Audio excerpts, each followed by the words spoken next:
Dakota kecewa, pria pengangguran yang paling dia remehkan, mendapatkan kontrak farmasi Lupin. Reka, karena kamu adalah bos baru farmasi Lupin, mari malam ini kita tanda tangani kontrak kerja sama. Ucap Dakota menahan emosinya. Kita sama-sama kuat, pasti mampu membuat terobosan baru di industri farmasi. Reka melirik Dakota dengan marah. Di mana wajahmu? Di mana? Tadi mengatai aku berpura-pura dan babi gemuk, sekarang ingin kerja sama denganku. Hehe, kalau aku menyetujuimu, bukankah itu membuktikan aku murahan? Maaf, kita tidak bisa kerja sama. Desah Reka. Kenapa? Tanya Dakota. Karena apa lagi? Kamu baru saja mengatakan kontrakku ini palsu, membuat sensasi dan mempermalukan diriku. Bilang aku penipu, ahli membuat barang palsu. Ucap Reka. Karena kontrak ini palsu, mana bisa aku bekerja sama denganmu? Wajah Dakota langsung memerah. Apa yang Dakota katakan tadi memang sedikit keterlaluan. Tapi, memangnya kenapa kalau keterlaluan? Aku putri keluarga Mas Hita, memangnya kenapa kalau mengatakan kamu pria pengangguran? Reka seharusnya bangga dihina olehku. Bisa tidak kamu jangan jual mahal? Ucap Dakota. Kamu pikir hanya ada usahamu dalam mendapatkan farmasi Lupin? Kuberitahu ya, ini ada usaha Tokia juga. Kalau Shanks tidak mencelakai Tokia, mana mungkin kamu tahu kelemahannya? Menurutku Tokia adalah kontributor terbesar. Farmasi Lupin ini harus menjadi milik Tokia. Adapun kamu, pria pengangguran yang makan dari hasil keringat adikku. Tokia, cepat minta balik kontraknya, agar kita berdua kerja sama. Kalau waktunya sudah tiba, bukankah ada banyak model pria yang tampan? Tokia tersenyum canggung, sambil memukul pantat Dakota, omong kosong apa yang kamu bicarakan? Model klub apa, kamu sudah tidak menginginkan pahlawanmu lagi. Begitu mengungkit pahlawannya, Dakota tiba-tiba menjadi gugup. Tadi aku hanya bercanda. Aku tidak tahu apa itu model klub. Ucap Dakota memandang semua orang dengan tatapan mengancam.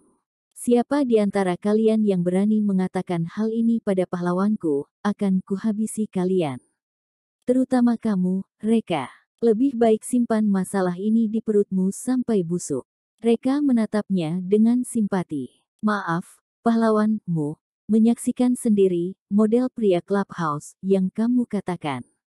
Tokia memandang Reka dengan tatapan memohon, Reka, bagaimana kalau kamu kerja sama dengan Dakota? Kalau Dakota tidak bisa mendapatkan kontrak ini, mungkin keluarga Mas Hita kota Midgar akan menindasnya. Pupuk tidak mengalir ke ladang orang. Reka juga tidak ingin terus berdebat dengan masalah ini, hatinya ingin membuat anak dengan Tokia. Jika Tokia sadar dari mabuk, tidak akan ada kesempatan sama sekali. Tokia, kamu lupa ya? Kamu direktur Tomota Group. Aku hanya seorang sales, kerja sama atau tidak kamu yang putuskan. Ucap Reka mengangguk. Reka, aku tahu kamu orang baik. Ucap Tokia tersenyum. Hidup Tokia, ucap Dakota melompat kegirangan. Adikku tercinta, aku tidak tahu bagaimana membalas budimu, hanya bisa menggantinya dengan tubuh. Dakota menarik Tokia ke kamar, membalas dengan tubuh. Reka, merasa ada yang tidak beres.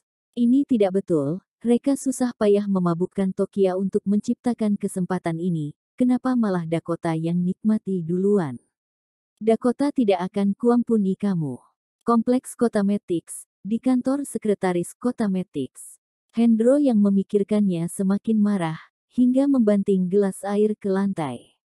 Gelas air stainless steel itu berubah bentuk. Reka keparat beraninya memintaku tunduk padamu di depan umum dan memaksaku mengakui kesalahan. Gumam Hendro menggertakkan gigi. Tunggu saja. Aku akan membuatmu membayarnya karena sudah memaksaku tunduk padamu. Tok, tok, tok. Saat ini, pintu ruangan diketuk.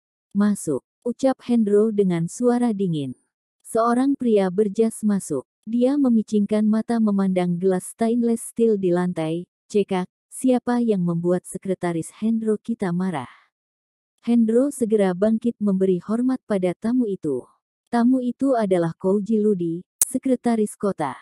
Jabatannya lebih tinggi satu level dari Hendro. Seperti kata pepatah, atasan menindas yang lemah. Biasanya Hendro selalu memberi hormat pada Kouji Ludi seperti seorang cucu.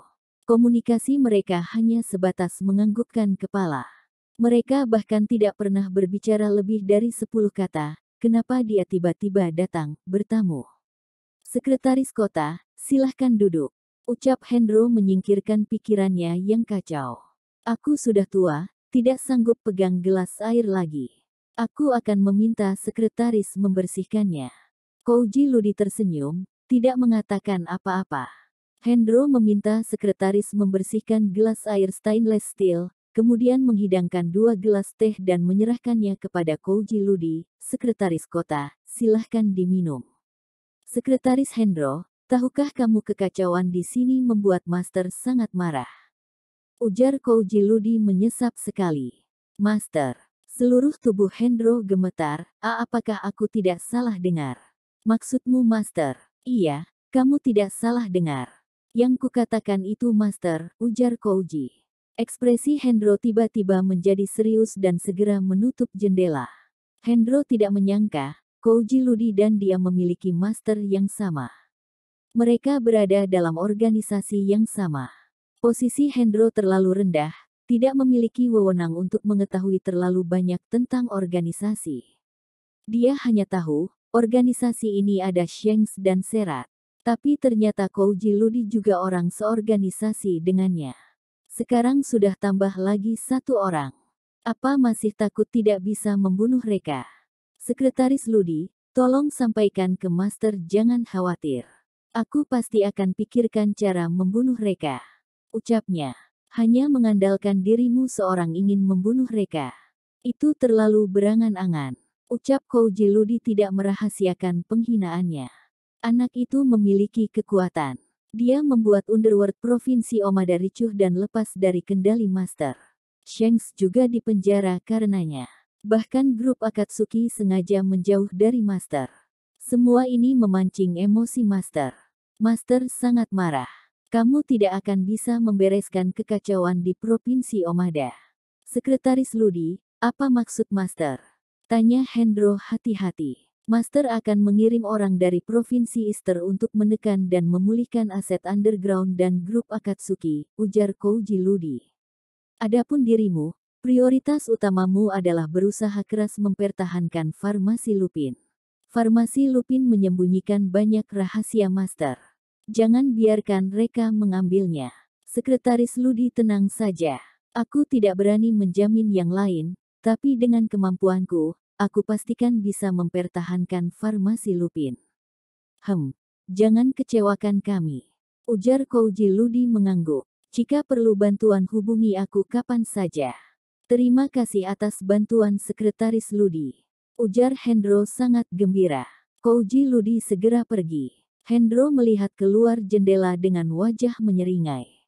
Reka, kali ini kamu pasti mati. Kamu membuat keributan besar di Provinsi Omada hingga diawasi Master sampai mengirim orang dari Provinsi Easter untuk mengalahkanmu. Ditambah, Sekretaris Kota Geffen juga satu organisasi denganku. Dengan serangan internal dan eksternal, sulit bagimu untuk melindungi diri. Keesokan hari, Tokia pergi ke grup Tomota untuk bekerja. Tokia merasa sangat tertekan. Setiap hari membuka mata harus bertanggung jawab atas ribuan orang di perusahaan. Dakota dan Bensu pergi mencari Katie untuk membahas peleburan Farmasi Lupin dengan grup Tomota beserta masalah kerja sama dengan keluarga Mas Hita kota Midgar. Adapun Avril menemani nenek jalan-jalan. Nenek bosan di rumah terus dan ingin jalan-jalan. Tugas mengantar Rina ke taman kanak-kanak secara alami diserahkan pada Reka. Dalam perjalanan, Rina tiba-tiba mengeluarkan bangau kertas dengan hati-hati dan menyerahkannya kepada Reka. Ayah, Rina beri kamu hadiah. Bangau kertas seukuran telapak tangan dengan pengerjaan yang sangat kasar, disertai tulisan miring di atasnya. Ayah sudah bekerja keras. Meski sederhana tapi hangat. Reka mengambilnya dan merasa hangat. Terima kasih Rina, kenapa tiba-tiba beri ayah hadiah? Rina mendongak, hari ini adalah hari ayah. Selamat Hari Ayah. Terima kasih Rina sayang. Ucap Reka mengelus kepala Rina. Rina, kenapa tidak senang? Tanya Reka melihat Rina tidak senang. Ayah, aku merindukan Papa Draven. Dia bilang akan datang melihatku, kenapa sudah begitu lama tidak datang melihatku, ucap Rina. Papa Draven sebentar lagi pulang.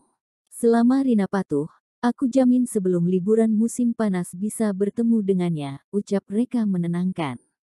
Setelah itu kita hidup bersama, oke. Senang sekali, ada dua papa yang menemani Rina. Ucap Rina kegirangan. Sesudah mengantar Rina ke sekolah, Reka mengeluarkan HP, menelepon kabin Serigala. Kabin Serigala, institusi medis militer tertinggi di hotline, rahasia negara. Hanya pemimpin yang memenuhi syarat yang bisa masuk untuk pemulihan. Terakhir kali Reka menggunakan kekuasaan sendiri mengirim Draven masuk untuk mengobati kakinya yang patah. Telepon segera terhubung dan terdengar suara suram, siapa? Reka, aku, Reka. Sikap lawan bicara terlihat jelas sangat hormat, bahkan sedikit gemetar, mohon tunggu sebentar Tuan Agung Valkyrie, segera kusambungkan ke atasan. Reka, tidak perlu, aku hanya ingin menanyakan bagaimana kabar saudaraku. Tuan Agung Valkyrie, kaki beliau sudah terluka cukup lama. Tulang serta ototnya mengalami atrofi dan nekrosis. Perawatan tradisional sama sekali tidak efektif. Kami menggunakan hasil penelitian ilmiah yang terbaru dan tercanggih. Pertama-tama menyuntikkan kolagen untuk memperbaiki otot yang rusak, kemudian menambahkan tulang nanomekanik ke tulangnya. Begitu operasinya berhasil, kakinya bisa mengeluarkan tendangan 1000 bayangan. Tes. Reka yang mendengarnya, menarik napas dalam-dalam, tendangan 1000 bayangan cukup untuk menendang satu beruang. Bahkan kekuatan satu kaki Lone Wolf dan Lonely Wolfie saja belum mencapai tingkat yang begitu menakutkan. Tentu saja, itu sedikit lebih buruk dibanding dirinya. Bisa dibilang Draven mendapat berkah dari kecelakaan. Jika dia sudah sembuh, harus menjadi seorang pembunuh di sisinya.